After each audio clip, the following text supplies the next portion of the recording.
Bismillahirrahmanirrahim. Assalamu alaikum to all the viewers. I hope all of you are fine and doing well in your life. Welcome back to your own channel Concept Enhancer. In today's video we are going to learn how to write an good essay. आज की video में हम सीखेंगे एक अच्छा मजमून, एक अच्छा ऐसे आप इंग्लिश लैंग्वेज में किस तरह से लिख सकते हैं। इस वीडियो में मैं आपको बताऊंगी स्टेप्स जिनको फॉलो करते हुए आप एक अच्छा ऐसे लिखने के काबिल हो जाएंगे। साथ ही साथ हम वीडियो में ऐसे की टाइप्स के बारे में भी जानेंगे।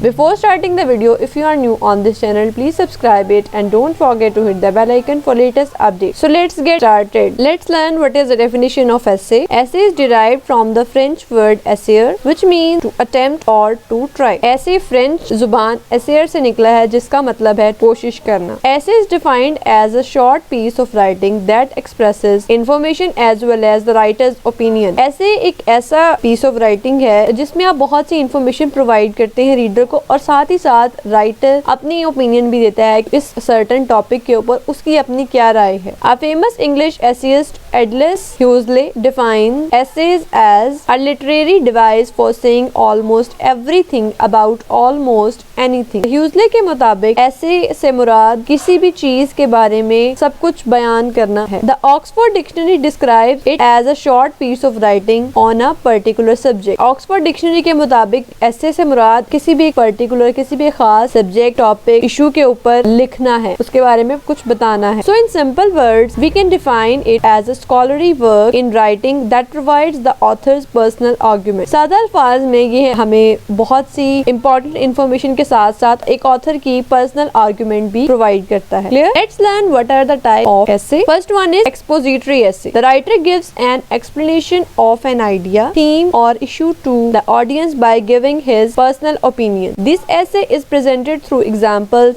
definitions, comparison and contrast. Expository essay में राइटर किसी भी आइडिया, थीम या फिर इशू के बारे में ऑडियंस को, रीडर्स को अपनी राय देता है। तो सर्टेन टॉपिक के बारे में, उस सर्टेन इशू के बारे में राइटर या ऑथर की अपनी क्या राय है। इस टाइप के मजमून में राइटर एग्जाम्पल की डेफिनेशंस, कंपैरिजन एंड कंट्रास्ट के जरिए अपनी बात को रीडर्स तक पहुंचाता है। Clear? Narrative essay. It is non-fiction but describes a story with sensy description. The writer not only tells a story but also makes a point by giving reason. Narrative essay में basically writer narrate करता है, बयान करता है किसी भी चीज को। ये नॉन फिक्शन है, मतलब ये फिक्शनरी नहीं है। इसमें राइटर ने सेंसरी डिस्क्रिप्शंस को इस्तेमाल करते हुए स्टोरी को बयान करना है। इसमें राइटर ना सिर्फ स्टोरी को बयान करता है बल्कि पॉइंट्स बनाता है रीजंस देते हुए। मतलब कोई भी बात वो ऐसे ही नहीं बयान कर देगा जिस तरह फिक्शन स्टोरीज में होता है। यहाँ पर वो रीजन के साथ अपनी बात को बयान करेगा। Clear? Third type is persuasive essay. The writer tries to convince his readers to adopt his point of view on an issue after he or she provides them solid reasoning in this connection. It requires a lot of research to claim and defend an idea. It is also called an argumentative essay. Persuasive essay में writer ने अपने readers को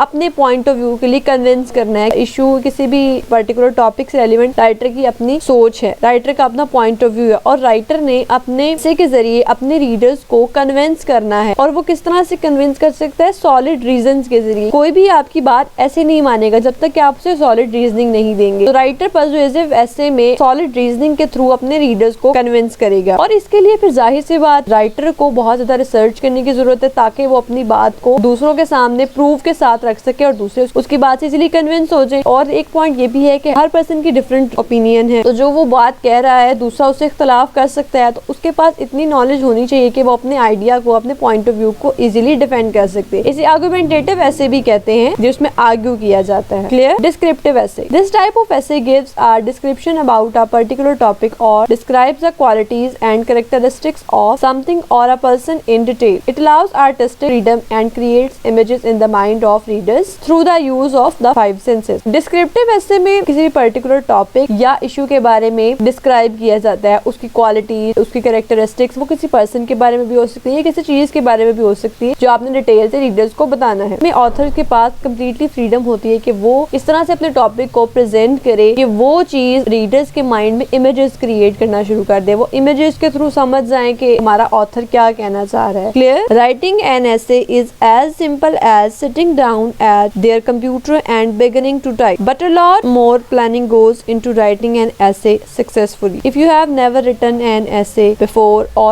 if you struggle with writing and want to improve your skill, then follow the steps that I am going to tell you. ऐसे लिखना बिल्कुल इतना ही सादा है जिस तरह आप कंप्यूटर पे बैठे हुए हैं और आपने टाइपिंग स्टार्ट कर दी है, लेकिन अच्छा ऐसे लिखने के लिए आपको प्रॉपर प्लानिंग की जरूरत होती है। अगर आपने ऐसे नहीं लिखा इससे पहले, या फिर आप एक अच्छा ऐसा लिखने की कोशिश कर रहे हैं और अपनी स्किल्स को इम्प्रूव करना चाहते हैं, तो वो स्टेप्स को फॉलो कीजिए जो मैं आपको बताने जा रही हूँ। Let's learn what are the steps for essay writing. अगर आप इन स्टेप्स को फॉलो करेंगे, इंशाल्लाह आप एक अच्छा ऐसे लिख सकेंगे। Let's start. Choose the type of ऐसे। अभी मैंने आपको ऐसे की टाइप बताई, तो आपने सबसे पहले सेलेक्ट करना है कि आप कौन सा ऐसे लिख रहे हैं। फॉर एग्जाम्पल, आप नैरेटिव लिख रहे हैं, आप डिस्क्रिप्टिव लिख रहे हैं, पर्सुएसिव लिख रहे हैं, या फिर एक्सपोजिटरी लिख रहे हैं। Clear? Next is brainstorm your topic. Brainstorming basically एक ऐसा प्रोसेस है जिसके जरिए आप ऐसे टॉपिक के साथ आते हैं कि आपने एग्जैक्टली आपका टॉपिक क्या होगा। आपको सिंपली एक जगह बैठे और कंप्लीटली कंसंट्रेशन के साथ सोचें, आप एक अच्छे आइडिया पे लिख सकते हैं। इसके 2-3 स्टेप्स हो सकते हैं। सबसे पहले आप लिखना शुरू कर दें, जो जो आपके माइंड में आ रहा है ना, वो आप एक पेपर पे लिखना शुरू कर दें। उसके बाद आप क्लस्टर्स बनाएं, मतलब ग्रुप्स में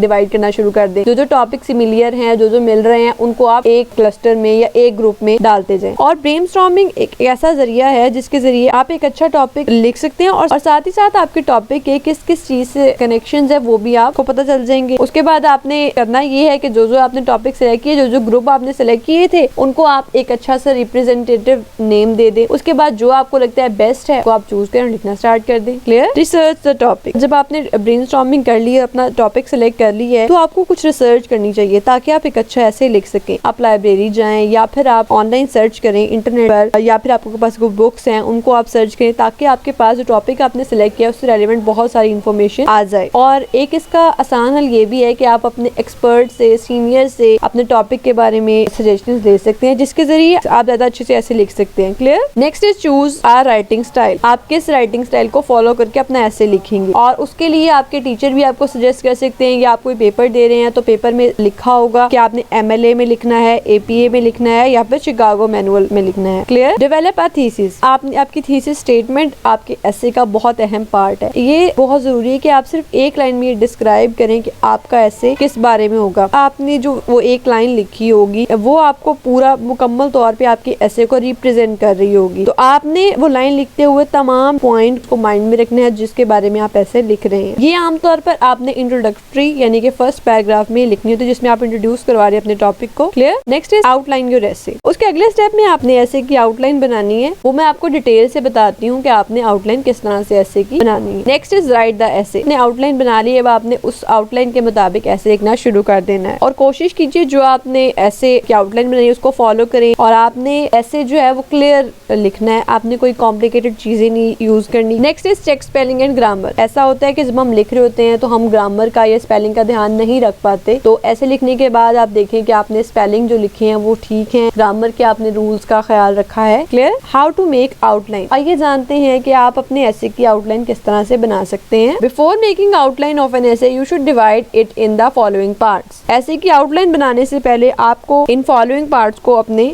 माइंड में रखना है। और दूसरी बात ये, आउटलाइन बनाने से पहले आपने जो ऐसे का टॉपिक है उसको भी जरूर अपने माइंड में रखना है। सबसे पहले डेफिनेशन, जो टॉपिक आपने सोचा है उसको डिफाइन करें, डेफिनेशन उसकी दें आपके मुताबिक। या आपको कोई ऑथर्स की याद है तो आप उन ऑथर्स के नेम के साथ मेंशन करें। मेरिट, उसके क्या क्या मेरिट्स हैं यानी कि फायदे हैं, और डीमेरिट उस टॉपिक के क्या है जो आपने टॉपिक लिखा है उसके डीमेरिट्स क्या हैं, उसके नुकसानात क्या हैं। रोल इन सोसाइटी, उसके बाद आप मेंशन कीजिए कि जो टॉपिक आपने सोचा हुआ है उसका सोसाइटी में रोल क्या है। Keep this point in view, broaden your ideas. इन पॉइंट्स को मद्देनजर रखते हुए इनको वसअत दें। क्लियर? फॉर एग्जाम्पल, हमें अनएम्प्लॉयमेंट पर ऐसे लिखना है। इसकी आउटलाइन बनाने के लिए हम अंदर झेल बातों को इख्तियार करेंगे। सबसे पहले आप अनएम्प्लॉयमेंट की तारीफ करेंगे, डेफिनेशन देंगे कि वो क्या है। इसकी डेफिनेशन में ये बताने की कोशिश करें कि ये मसला बहुत ज्यादा अहम है। बेरोजगारी पढ़े लिखे और अनपढ़ दोनों में बराबर पाई जाती है। इसके बाद इन बातों का जायजा लें जो बेरोजगारी को पैदा करती हैं, यानी कि इसकी कॉजेज लिखें, और इन बातों को आपने डिटेल से बताना है। इसके बाद अनएम्प्लॉयमेंट के जो नताइज निकलते हैं वो लिखें, और इससे फिर मुल्क और कौम किस तरह से मुतासिर होते हैं वो बयान करें। Clear? Thank you for watching. Hopefully you learn If you have any kind of question or any suggestion you want to give me, you are more than welcome. You can give it to me in comment section. Allah Hafiz. See you in the next video with new content. Till then, take care of yourself.